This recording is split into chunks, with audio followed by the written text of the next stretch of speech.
What's going on, everybody? It's the East Coast Gamer here, and I want to take you on a trip. See, that intro, to a lot of people, is just an intro. A legendary one, to say the least. But for me, it's so much more. I'm going to talk about Halo and what it's meant to my life and why I love it so much. Because it's definitely more than just a game. So if you will, please come with me on this trip and let's explore the game known as Halo. Whoa. Sir? Right. Let's thaw him out. Okay. Bringing low-level systems online. Cracking the case in 30 seconds.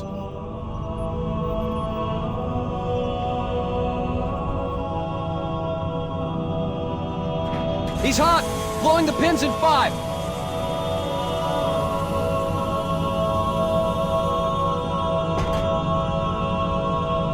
Shows green.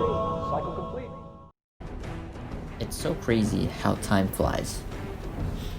You see, the other day, I was on Twitter, and I follow Xbox, and I follow 343, and I follow Bungie. As you know, I'm an Xbox fanboy, but I was following 343 on Twitter, and they posted something that startled me in a way.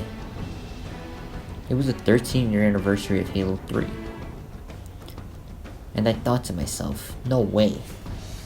No way Halo 3 can be 13 years old. It was just yesterday it felt like yesterday when I went and got Halo 3 the very first time and played it.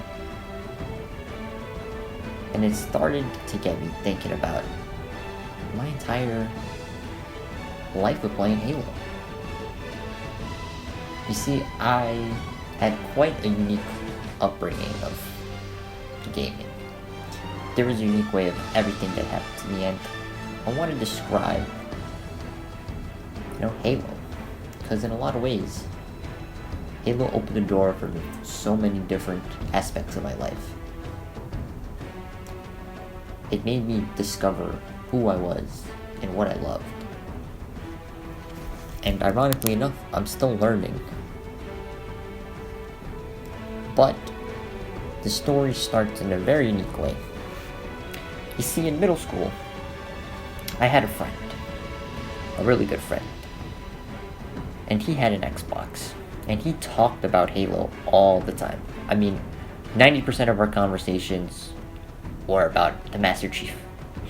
The Master Chief and his greatness. The Master Chief and what was he going to do? How was he going to finish the fight? Because this was about 2004, 2005-ish. And he got me to ask my parents and my sisters if they could get me an Xbox. And, money was tight at the time, but thankfully they obliged, and I was always forever grateful for them at that. But of course, they were fantastic siblings and great parents and great adults, because they didn't buy me Halos 1 and 2 as an 8-year-old, thank God. But they did do something for me that I was always appreciative of, as I mentioned, and it was the opening of the discovery of console gaming for me. But you're probably wondering, East Coast Gamer, then where does Halo come into play at this?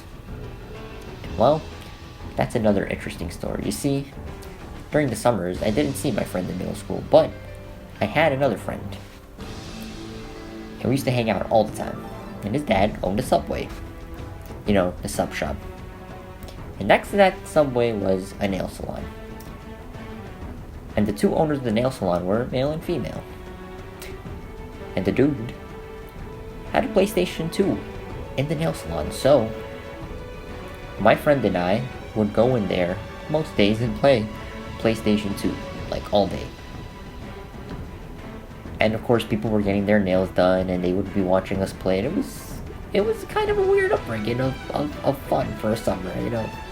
Hanging out at Subway and hanging out at a nail salon was not quite an experience I think most people have had. But I was always thankful to one of the owners because he knew how much I loved Halo. He knew how much I talked about it. And he actually one day said to me, "East Coast Gamer, do you want to borrow Halos 1 and 2? And I remember kind of being shocked that somebody would even be that nice and be that grateful. And I jumped on the opportunity. I was always grateful for him letting me do that. Because I was just a kid who walked into his nail salon and played PlayStation all day. He didn't have to oblige. I mean, he could have been an ass and just kicked me out, but he didn't. He let me play. And he let me borrow his Halos 1 and 2, and I remember just being enthralled by Halo. I was so happy, I was so excited, and it really did so much for me as a child. You see, those were the early years of my life where I was kind of innocent. I think everybody's innocent when they're a kid, of course. But I didn't worry about my appearance, I didn't worry about who I was. Those things never came up to me, they never came to be a thought in my head. What I cared about was playing with my sisters and playing with my friends and doing split screen and playing so much campaign. And we had times where on a couple of the maps we shoot each other with rocket launchers, they lock on ghosts to see how far we fly, and it was fun, man. And that was the thing about Halos 1 and 2 for me. They were fun. I know everything has been talked about on YouTube about how great the gameplay was and how fantastic the story was, and Bungie did a magnificent job. Of course, the games were fun, but they connected with me in a different way. It was so much more than just that.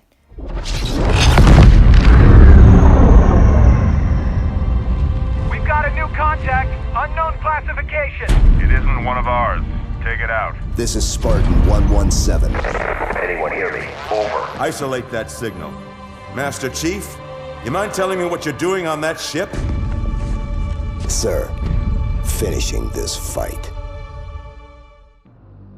Halos 1 and 2 opened up a door I never thought could be unlocked. Over the next couple of years, I'd go on to play various titles like Need for Speed, Battle for Bikini Bottom, and Call of Duty. Hell, I even played RuneScape with my friends, and eventually, my family and I even got a Nintendo Wii.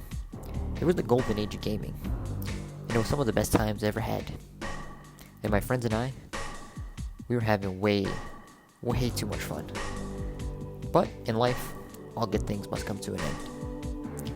At the end of 2008, I moved. I had to go to a new school. And granted, I was still pretty close by to my old friends. I didn't have any means of talking to them or seeing them.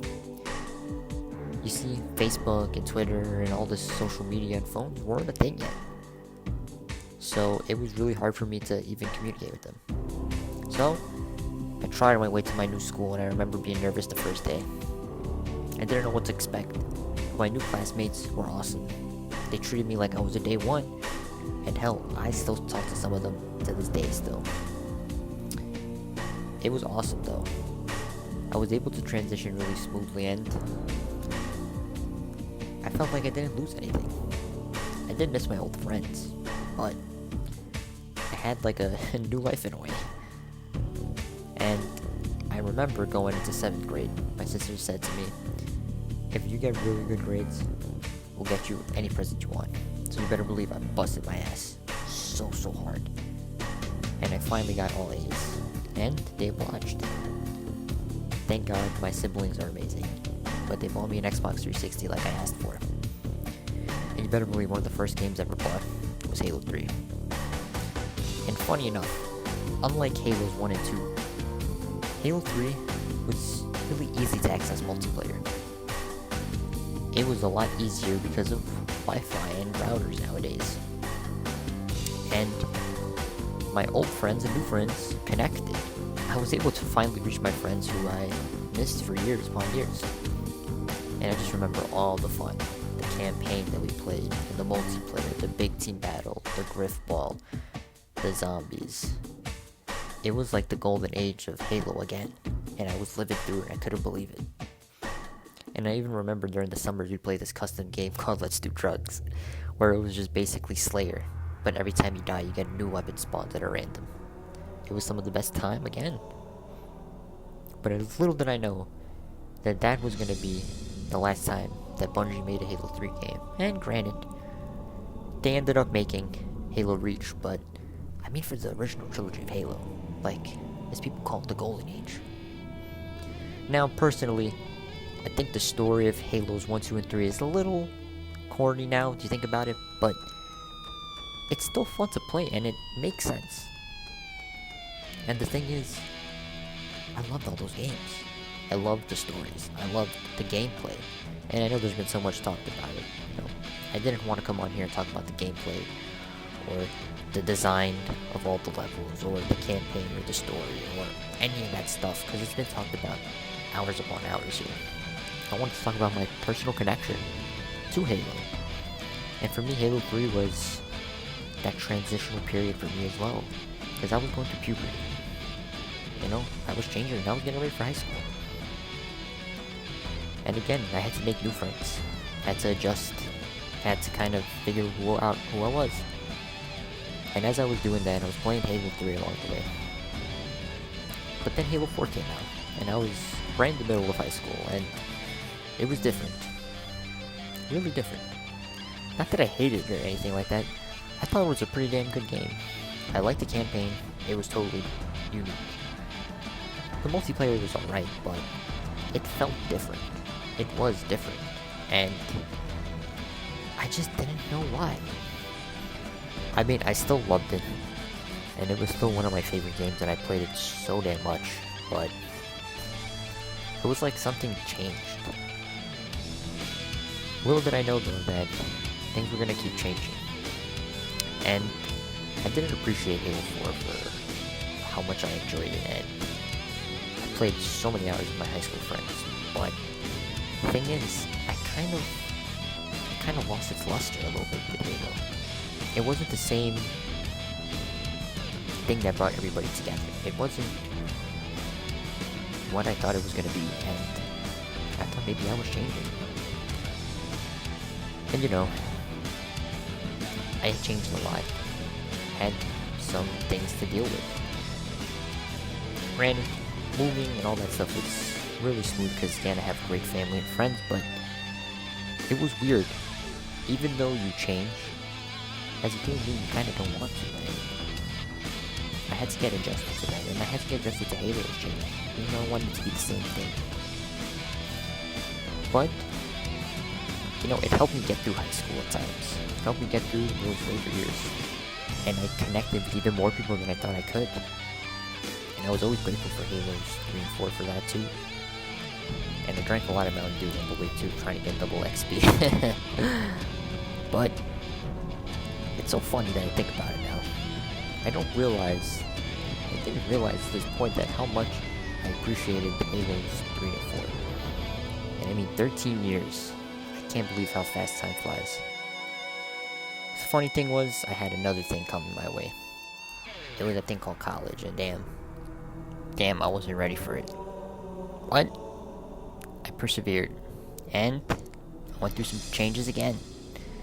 Funny enough though, Halo 5 was also something I completely didn't expect.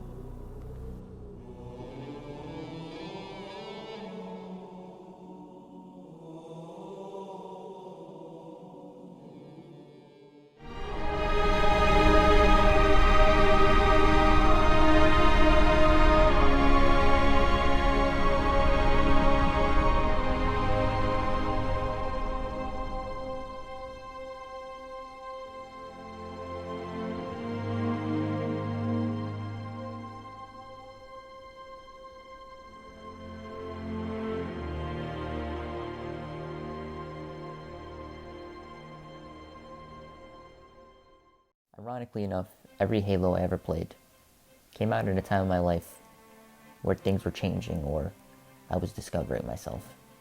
Halos 1 and 2 came out at a time where I was becoming a teenager, but I wasn't there yet. But Halo 1 and Halo 2 opened me up to the world of video games, opened me up to the world of Xbox. Halos 3 and 4 came out at a time where I was a teenager and I was going into college. I wasn't sure of myself.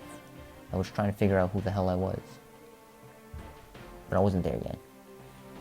And Halo 5 came out right in college, at a time where, and I know college kids know, it's hard sometimes, you know. There's a lot of responsibility in college. And you know, I managed and I did a great job. I graduated, thank God. Got my degree, you know, had some internships, hung out with some new friends I made, and it was great, but the thing is, it related to Halo 5 because Halo 5 wasn't a good game, and I saw myself staying home on weekends when other people would go out and party and do all these things that I wasn't doing, or I wasn't accustomed to, or I didn't like. And I started questioning myself and like, why wasn't I there? Why was I at home playing Halo 5, a game that the campaign wasn't great and the multiplayer was bad, and they got rid of big team battle, and they just did so many things to deter fans, and it made them sad and upset. So why was I staying home when I could be doing something else? And for the first time in my life, I thought that gaming was a bad thing. I thought that I was doing something wrong with life. I thought that I was scared. It woke me up to the fact that maybe I was doing something wrong, but I didn't know what I was doing. And at times, like I said, I thought that me playing Xbox was bad. But then I realized something. And this entire video is kind of getting to this point that I want to make. It's that change is okay. You know, we can't all be young forever. You know, I know now that one day I won't be able to just play Xbox all day. But that's okay. And it was okay that I didn't go out and party. It was okay that I didn't fall into the peer pressures of life. Because I was happy. I was happy being home and playing Xbox. There was nothing wrong with that. And shoot, I thought about all the times I ever had with my friends, with my family. They wouldn't have happened if I didn't play Halo. They wouldn't have happened if that one dude from the nail salon let me borrow his Halos 1 and 2. They wouldn't have happened if my sisters and my parents bought me that Xbox that I was begging for, even though they didn't have that much money. You know, as you get older, you kind of realize to appreciate life. And everybody has flaws, and everybody struggles, but I'm happy. I'm so happy. I have friends that I enjoy. I have family that I enjoy. And shit, man, Xbox is still something that I love to do. I still love playing. There's nothing wrong with it. You know, there's a negative stigma on gaming, and I think it's just silly. You know, it's a hobby that you can do where you're not harming anybody, or you're not harming yourself or others, and it's safe. Granted, you can't go and play 28 hours at a time because that's dangerous, but it keeps you sane. It lets you breathe. And I'm just so appreciative of Halo and Xbox and gaming in general, because it gave me something to do. It made me realize that you have to time manage too, man, and I'm just happy, man. It's a part of me. And I know, maybe I'll be called a nerd and whatnot, but I'm okay with that. Because you see, here's the thing. Picture yourself as the Master Chief, right? Do you let somebody else pick the difficulty of the skulls on the campaign, or do you? You see, that's the beauty of life. You pick your own destiny, you do what you want. And I know one day, I won't be able to just sit down and play Halo anymore like I used to, but damn. I'll remember those times. And like I said, I'm just appreciative of Halo for opening this world for me and letting me connect with people that I never thought I could.